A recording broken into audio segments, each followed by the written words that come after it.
Colexio Público Escultor A Cuña da cidade de Vigo leva desde o día 8 de xaneiro sen calefacción. En plena vaga de frío, cando se teñen que aplicar os protocolos de ventilación derivados da situación de pandemia pola COVID, esta situación é absolutamente inaceptável.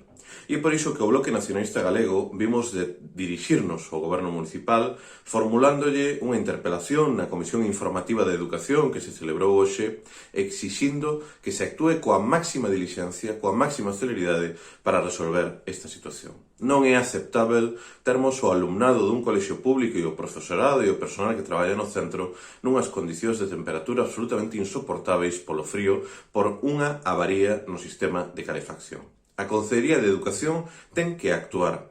E dende o BNG tamén dicimos que é necesario que se adopten todas as medidas que sexa preciso para reforzar o servizo de mantemento destas instalacións para que ningún outro colexio público, ningún outro centro educativo da cidade teña que padecer esta situación.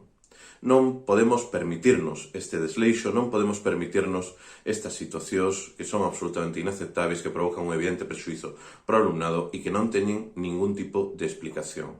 Si hai unha avaría, haberá que reparala, e se non se pode reparar nun tempo razoável, haberá que habilitar as medidas que sexan precisas, poñer os medios materiais que sexan necesarios para calefactar as aulas. Dende logo, a opción non pode ser, como están a padecer as alumnas e os alumnos do Escultor A Cuña e o profesorado, ter que ir a clase pasando frío.